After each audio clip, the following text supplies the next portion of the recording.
El contenido y las imágenes de este programa se difunden con fines noticiosos y de interés público. Además, los comentarios, opiniones y expresiones de sus invitados son responsabilidad exclusiva de ellos y no representan ni deben interpretarse como la opinión de este canal. En Next, nuestros periodistas y presentadores mantienen un nivel de compromiso con su audiencia, de entretener e informar de manera objetiva y con responsabilidad.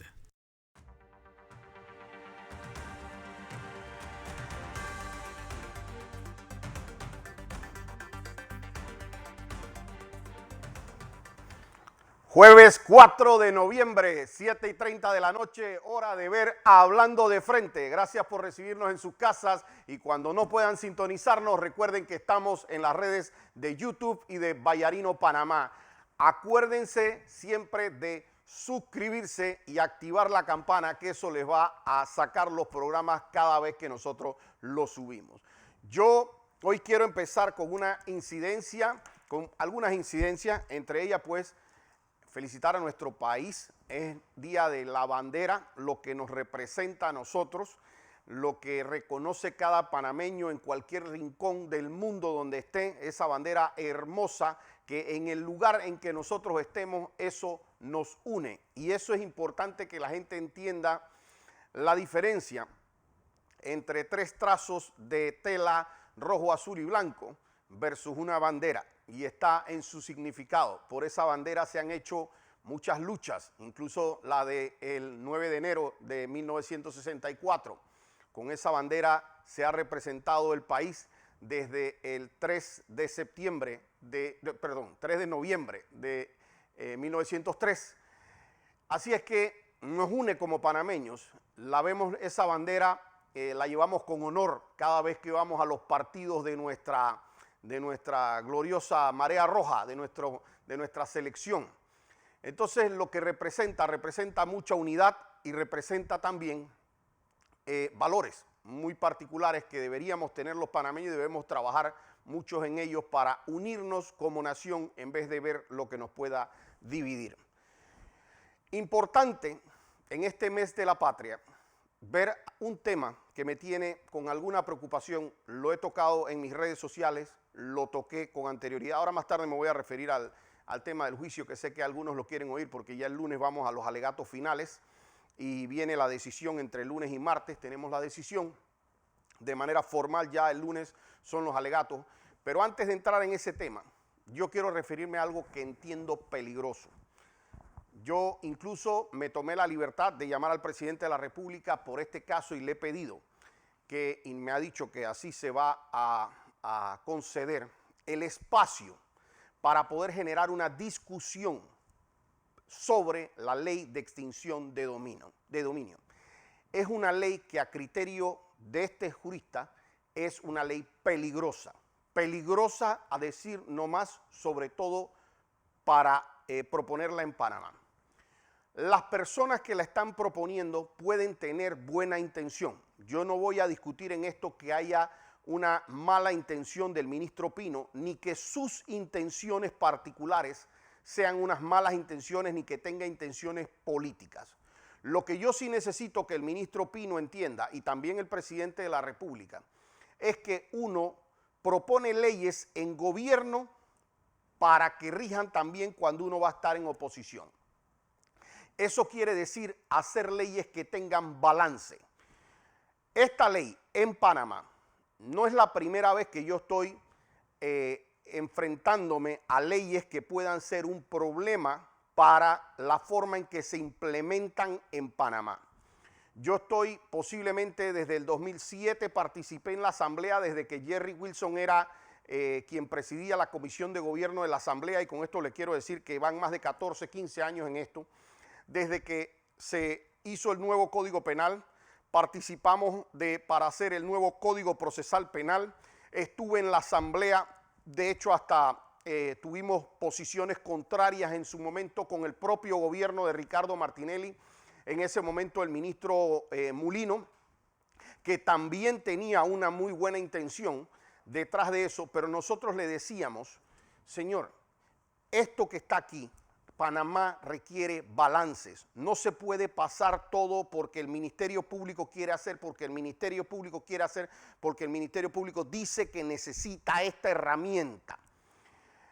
Fuimos y discutimos también cuando estaba la procuradora Ana Belfon. No me dejará mentir, estuve en representación de la Asociación de Abogados Penalistas con Zulay Rodríguez, que en ese tiempo no era diputada. Me acompañó también el licenciado Ernesto Mora. Y teníamos una discusión sobre la ley 131 del año 2013, ley de crimen organizado, en donde le explicaba yo a la procuradora Belfon, y no me dejará mentir ahora tampoco, lo que le advertí fue lo que pasó, en donde yo le decía, procuradora, a mí no me preocupa su interpretación, porque su interpretación va a ser que solamente rige para estos casos y entiendo la intención que usted tiene. Mi problema es que a usted le queda 1 año de procuradora, esa ley era del 2013, y cuando usted salga de este cargo de procuradora, yo tengo a un montón de fiscales pensando en cómo ellos van a aplicar esa ley según su criterio, y peor, tengo a cerca de 50, 60 jueces en Panamá y otro poco de magistrados que tienen su propia interpretación de esto. Entonces estas leyes tienen que ser mucho más claras para que el día de mañana no tengan un mal uso. Con Mulino estuve en la asamblea y nosotros pedíamos que no se retrasara la entrada en vigencia del Código Procesal Penal y del sistema penal acusatorio. Y particularmente le indicábamos que nosotros ya llegó un momento en donde aquí se proponía constantemente el tema del aumento de penas.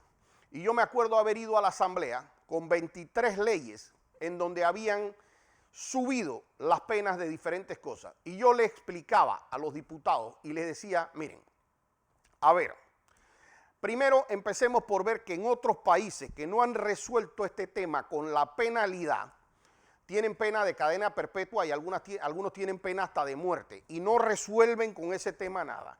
En Guatemala las penas son muchísimo más altas, la criminalidad mucho más avanzada. Estaba en ese tiempo Ana Matilde Gómez como procuradora, incluso yo hice un ejercicio en la propia comisión de gobierno, porque cuando este tema se discutía yo les decía, a ver, nosotros teníamos antes penas de drogas que iban de 3 a 5 años, de 5 a 8 años. Teníamos penas para el delito de armas que iba de 1 a 2 años, de 2 a 3 años, después de 3 a 5 años, de 5 a 8 años. Teníamos penas de violencia doméstica que iban de 1 a 3 años, de 3 a 5 años, así subiendo cada cosa. Y así le mencioné 23 leyes. Contéstenme ahora si después de esto tenemos más o menos droga en el país, más o menos armas en el país, más o menos casos de violencia doméstica en el país. Y les explicaba, y ahí fue donde hice el ejercicio en la asamblea, y les pregunté incluso a los que estaban ahí, que eran miembros del Ministerio Público algunos y otros eran diputados, y les pregunté, dígame usted, que sabe, que es un abogado, dígame cuál es la pena por estupro, dígame cuál es la pena por esto, ¿no? Y no se la sabían. Entonces le digo, si ustedes no se saben la pena, ¿cómo se la va a saber el que está en la calle? El muchacho ese. Y si no se sabe la pena, ¿cómo lo va a disuadir? Entonces, si ustedes quieren hacer un ejercicio para que realmente la pena sea un disuasivo, entonces ustedes agarran, no cuando capturan a la persona, sino cuando ya la condenan a la persona, y ustedes publiquen esas condenas todos los días si ustedes quieren con la persona condenada. Condenamos a fulanito a 30 años, condenamos a fulanito a 25 años, condenamos a fulanito a tanto. Y ya cuando la gente empieza a ver eso, de repente sí le empieza a tener miedo. Y les saqué una estadística de homicidios en donde en Panamá se resolvían de los homicidios que se daban en ese entonces. No puedo hablar de la estadística actual porque no la tengo, pero en ese momento yo me llevé una estadística a la asamblea y yo les decía a ellos, si la Asamblea Nacional entiende que de los casos en Panamá, de cada 10 casos que se dan de homicidios en Panamá, 1,5 en realidad, 2 terminan con condena. Eso significa que el 80% de los casos en ese momento salía impune. ¿Y cómo se daba eso? De 10 casos, 5 personas, 5 de esos casos que aparecía el cadáver por la calle, que aparecía eso, no lograba la policía ni siquiera identificar a nadie que pudiera estar vinculado. Es decir, 5 quedaban por fuera, entre 4,5 y 5. De los otros 5 que vinculaban, aproximadamente 2, el propio Ministerio Público les solicitaba sobreseimiento o le daban sobreseimiento en la etapa intermedia, es decir, no, al momento de calificar en la etapa intermedia se decía no hay mérito para llevarlo a juicio. Así que quedaban 3. Llegaban 3 a juicio oral y la mitad el Ministerio Público lograba condena y la otra mitad los abogados de la defensa lograban absolución. Eso hacía que el 80-85% de las personas no pudiera responder. Entonces yo le decía a los diputados en ese momento, ¿qué sentido tiene y qué importancia tiene poner la pena en 100 años si tú estás sacando 80 personas libres? No, 80 de 100 libres no van a tomar la pena ni aunque le pongas 500 años. Y ese día me acuerdo que me molesté ya tanto porque este era un tema trillado que yo llevaba sobre varios temas y yo le explicaba a ellos, miren, si ustedes agarran y ustedes hacen un esfuerzo es para lograr la vinculación de las personas al caso, créemelo que nadie va a estar, yo voy a matar porque solamente son 30 años. Eso no va a pasar. Si tú realmente agarras y le logras aplicar a la gente la pena, basta entonces tener y vas a tener un resultado. Pero tú tienes que hacer que la pena se aplique. ¿Y cómo se hace eso? Se hace capacitando a las personas que están en los equipos de investigación, capacitándolos, dándole las herramientas forenses, capacitando a los fiscales para que puedan lograr las condenas, dando recompensas por información en los casos que son, porque tú tienes cerca de 500 a 800 casos dependiendo de la estadística del año. Entonces tú como Estado das recompensas para saber, tú no dejas un homicidio como que nada pasó, sino que tú vas. Yo he visto casos de homicidio y mis colegas no me dejarán mentir que las personas van, le preguntan a los 2 o 3 que estaban presentes y acaban la investigación de homicidio. Cuando esa investigación de homicidio tenía que ir a haber hablado con todos los familiares de la persona, con los amigos, a ver si saben quién tenía una posibilidad de saber algún tipo de rencilla, dar recompensas, hacer lo que sea para llegar a una investigación real.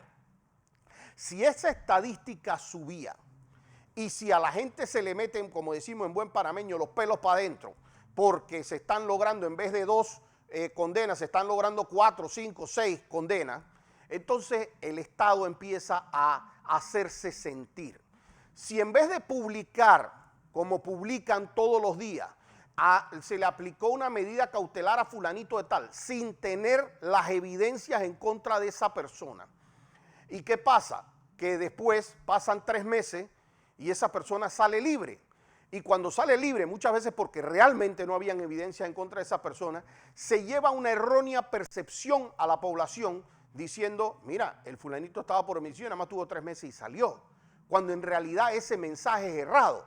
Entonces, lo que debe hacer la Policía Nacional, el Ministerio Público, el Ministerio de Seguridad, es agarrar las condenas de todos los días que ocurren y esas condenas, yo se lo dije al procurador la vez pasada, esas condenas son las que tienen que publicarse. Ahí no se viola la presunción de inocencia, ahí no se viola nada y la gente empieza a ver, oye, a este sí le metieron 25 años, oye, a este le metieron 35, oye, a este le metieron 20 y lo empiezan a pensar. Que agarren con los testimonios de la gente que está en los penales y se la lleven a los jóvenes en los barrios para que la gente entonces tú puedas generar un disuasivo. Y por supuesto esto combinado con temas de ocio, para matar el ocio a través del deporte, a través de la cultura, a través de la educación, muchas otras cosas que son multifactoriales, pero definitivamente que la respuesta no está en el tema de incrementar las penas.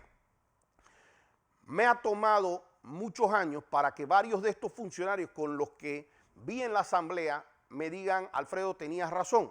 Hasta el presidente Martinelli me dice, tenías razón.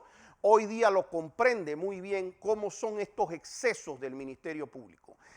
Nadie pensaría hasta hace 5 años que un Ministerio Público sería capaz de trabajar aquí con testigos protegidos comprados a los que les pagaban cerca de $1 millón, como el caso que tenemos que nosotros debatir el lunes.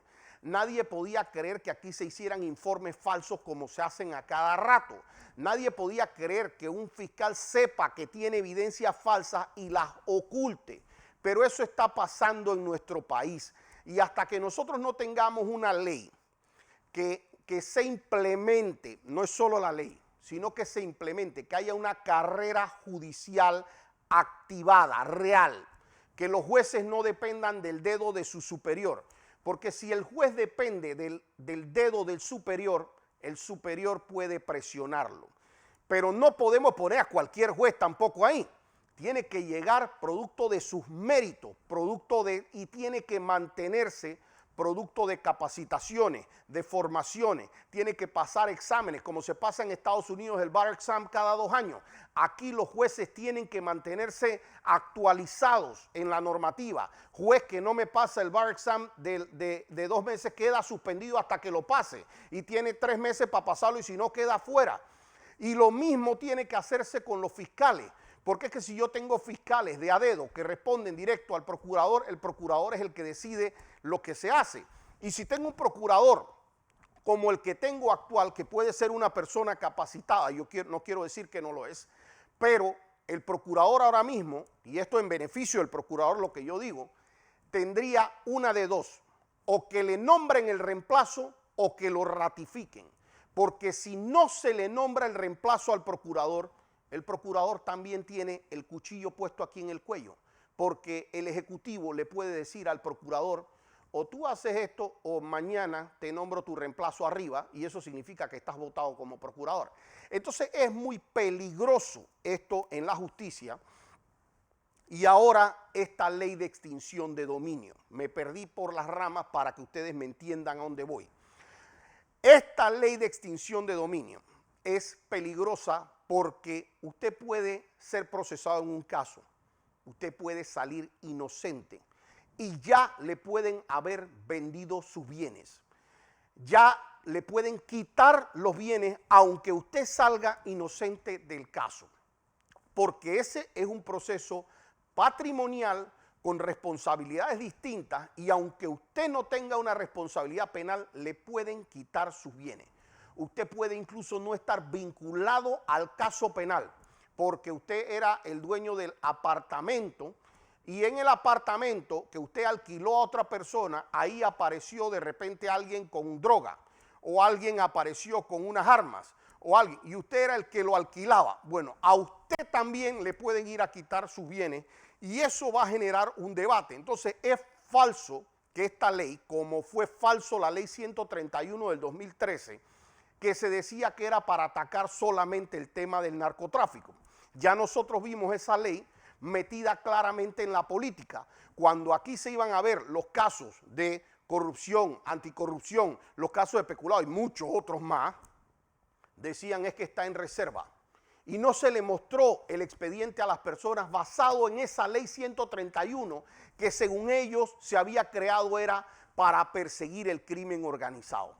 Entonces, para vender la idea, sí, es fácil agarrar a la población y decirle, lo que pasa es que esto es para pelear contra el narcotráfico. ¿Y quién va a defender al narcotráfico? Pues nadie se le ocurre ya defender al narcotráfico. Entonces, con esa idea pasan una ley, pero es que si ellos dijeran, esta ley aplica para los delitos de narcotráfico, yo mismo les digo, vayan y denle de una vez, pasen la mañana mismo. Pero es que esa ley contempla una serie de figuras extensísimas, decenas de delitos, y entonces aquí en Panamá nosotros no tenemos una estructura jurídica, está demostrado, y el lunes, en el caso que toca presentar el lunes de Ricardo Martinelli, nosotros le vamos a demostrar al tribunal el día 29 de julio del año 2014, va a ser para mí el día de la vergüenza del Ministerio Público, porque fue el día que el Ministerio Público se le arrodilló a la Presidencia de la República y se le arrodilló al Consejo de Seguridad. Se le puso de rodillas y le dijo, dime qué tengo que hacer. Y luego tuvimos una procuradora que salida del Consejo de Seguridad, la segunda del Consejo de Seguridad, que pasó a ser procuradora y que activó a través de la Procuraduría, como ya todos los para abajo, como les digo, son inferiores, todos esos 7, 8, 10 fiscales que estaban ahí, hacían lo que la procuradora le decía. Y la procuradora hacía lo que dicen los Varela Leaks, que decía la procuradora que hacía. Y en el Consejo de Seguridad se preparaban testigos protegidos. Entonces, si nosotros no entendemos que Panamá no está listo, no tiene las instituciones para pelear con esa ley de extinción de dominio, según esa ley de extinción de dominio, usted puede estar en el proceso, pero como en el proceso todavía para determinar si usted es culpable o inocente, porque ¿cuál es el objeto de un proceso? Cuando un fiscal lo señala a usted, usted va a un proceso y eso tiene un porqué, porque el proceso es como el filtro para que se determine si usted es culpable o inocente.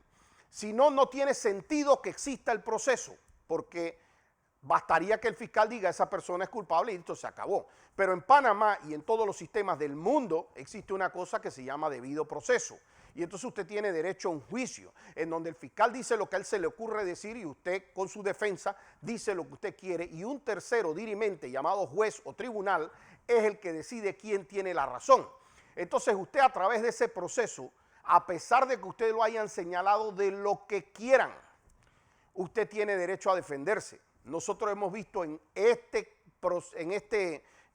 programa cantidad de personas señaladas por peculado, por corrupción, por homicidio, y ahora les voy a decir los casos, en donde la persona salió inocente y que no había ni siquiera delito.